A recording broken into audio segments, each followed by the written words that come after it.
Like, I've never had a problem with rats, but like now I have a problem with rats. Hello everyone, my name is Brittany. Welcome back to my channel, and today I'm going to be reading Grady Hendrix for the first time.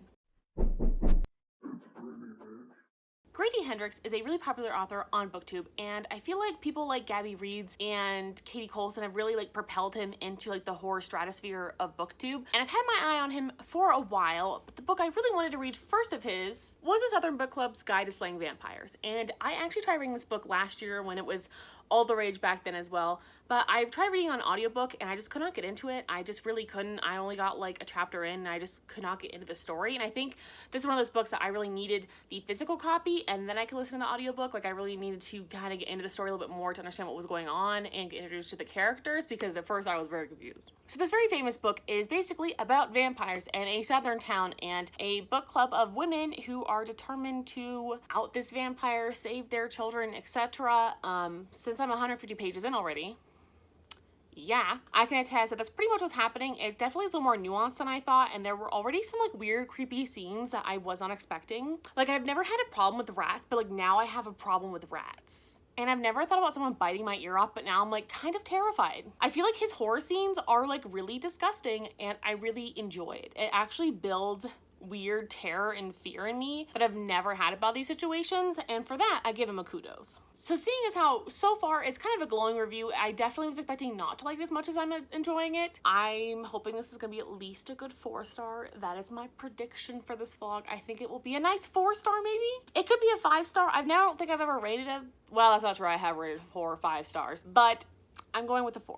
I'm thinking it's a 4. So I'm gonna try and finish this in the next day or two. That is my goal for this. It is 404 pages instead of 152 or something already in here.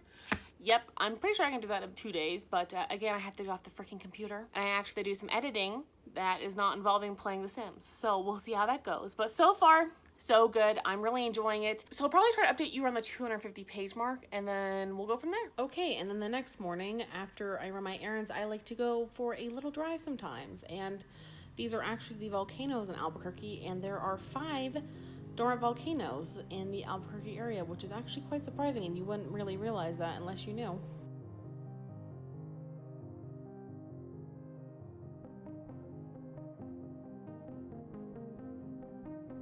This is definitely one of my favorite places to go and just clear my head after a long ass week. And it's a pretty long drive, but it's definitely worth it if you need some time to yourself.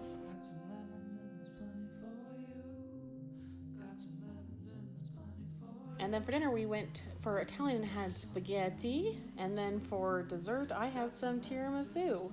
And we went to one of our favorite places and it's always delicious. And then after that it was pouring rain. And the next day for lunch I decided to have some pizza while I read up to page 250.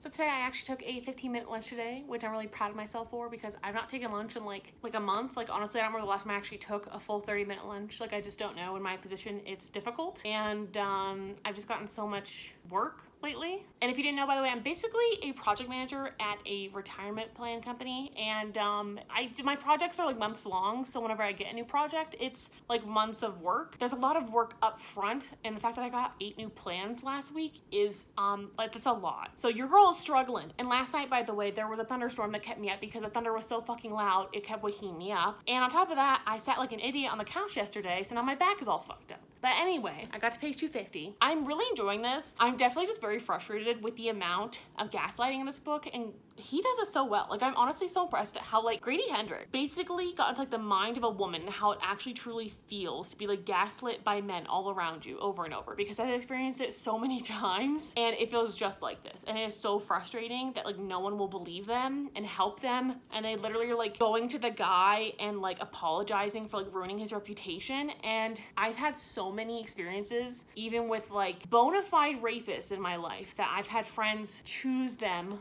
over their friends that were assaulted. Multiple times I've had this happen because like, oh, they want a job, or you know, he's actually like a really cool dude. Like, are you sure? Like, so many times. And obviously this dude is up to something. He's obviously a vampire, and I don't know why he's going to little kids. I don't really know the whole story. Like, we don't really know what for sure is happening. We just know that he is obviously a vampire, and we don't like know all the vampire rules yet, but she knows she invited him into her house. so that's a problem. I'm kind of glad we don't know everything about the vampirism in this book. I think it's really interesting that each book has their own rule on vampires, like their own rules of what they can do and can they go into someone's houses, the sun ruin them. And for this one, definitely he has to be invited into the home, and also like he can't go out in the sunlight. Like he just, I mean he can, but like he just like his eyes tear up and he obviously like kind of suffers, and during the day he's like sickly or something. So we're not 100% sure what's going on yet, but I'm very interested to find out, and I really am enjoying this book so far. I really wish I had more time to read it, but I'm still gonna try to plan and finish this by tomorrow.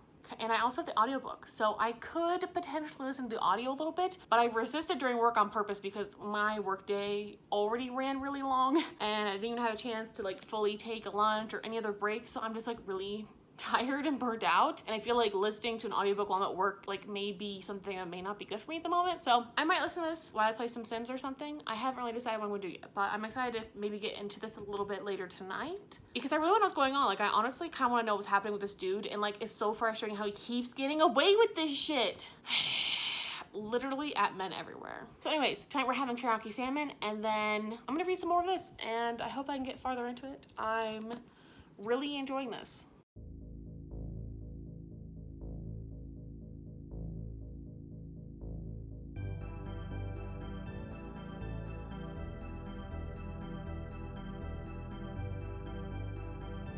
Just so we're clear, I have had like the worst day and I'm not in a good mood, and I had every single meeting run over by at least 30 minutes. Every single one. And that means I basically had no time in between meetings today. So it just really kind of fucking sucked. I'm not feeling it. And this book did not make it any fucking better. There's an altercation on page 335. And I literally could have vomited. Like it was so disgusting, and I think Grady Hendrix did a great job of it, but wow, was that really hard to read. And I just feel so violated and disgusted, and why were they naked, and what had they been doing, and why did they have to do that naked? It makes no sense. I hate when things happen with kids. No, I'm having a hard time. No one has talked about that fucking scene. Not one person warned me that was happening. I don't remember sexual assault being in here either, and there's been plenty of that, so I am just kind of shook. I think in a good way, but it also did not make my day any better. It kind of made me feel a little ill, and I stayed up late last night reading this, so I'm also like really tired, and then I woke up during a REM cycle, and this week has just been a fucking mess. I'm gonna finish this today. I only have like 70-ish pages left, and I'm gonna do it. Okay guys, so I ended up finishing this last night, and I really enjoyed this book. I'm not sure I'm gonna rate it yet. It's definitely in the 4-star range, so it's probably like a 4.25. I feel like the ending honestly kind of let me down. I really don't know why, but like I just felt like it was a little contrived. I don't know. It didn't really go in the direction I was expecting. I know a lot of people said it was like predictable, but for me it wasn't. Like I actually really didn't know what was gonna happen. Like the whole book I was kind of like not really sure at some points what was gonna happen, and I kind of like liked part of the ending, but I feel like another part of it was like also like really anticlimactic. I don't know. I actually liked more of like the beginning and middle parts of this book. I know other people said the same thing, or some people said they didn't like the middle at all and they loved the ending, but I feel like for me the ending was more of like a letdown. I don't know, there's parts of the ending that were pretty crazy, and other parts I was like but overall, I really enjoyed reading this book. It definitely kept me interested, which was a surprise. I actually thought I wasn't gonna like it very much because obviously I could not really get into the audiobook last year when I tried, and I was kind of always like worried that I was never gonna like this. Like I just wasn't sure if it was like my thing, or I didn't like his writing, but I actually really enjoyed his writing. I liked the gory effects of his book. I think he does a really good job of that, and he makes things really disgusting and like very visceral, and I think he doesn't like glorify things, but he really shows how it is, and I kind of love that. I don't know, I love his writing. I would definitely read more of his books, and I can see why everyone would love this. You know, for me, I wasn't a big fan of like the lack of camaraderie. Like I know a lot of people liked like the women power, but I really didn't see that till like the end, and even then like it just felt kind of contrived and not real, because these characters like the entire time were like kind of like not nice to her sometimes. Like I know there's some people who are friends and they're like, you know, don't get me involved, F you, like I don't want to be involved in this. My husband won't allow me, like I get it. But honey, just divorce his ass. Listen to your friend. She's right. Anyways, was it successful? Absolutely. I was very happy with this choice, and I don't know, it was kind of a surprise. I really enjoyed reading this. I hope you do too. Please let me know if you've read down below what you think of it. I know a lot of people like it, but maybe you didn't like it. And why not? Thank you guys so much for watching. Please let me know if there's any other horror suggestions you have down below, or maybe the next book I should start of his, because there's a couple different ones. I'm not really sure which one I'm leaning towards. Thank you guys so much for watching, and I'll see you guys next time. Bye!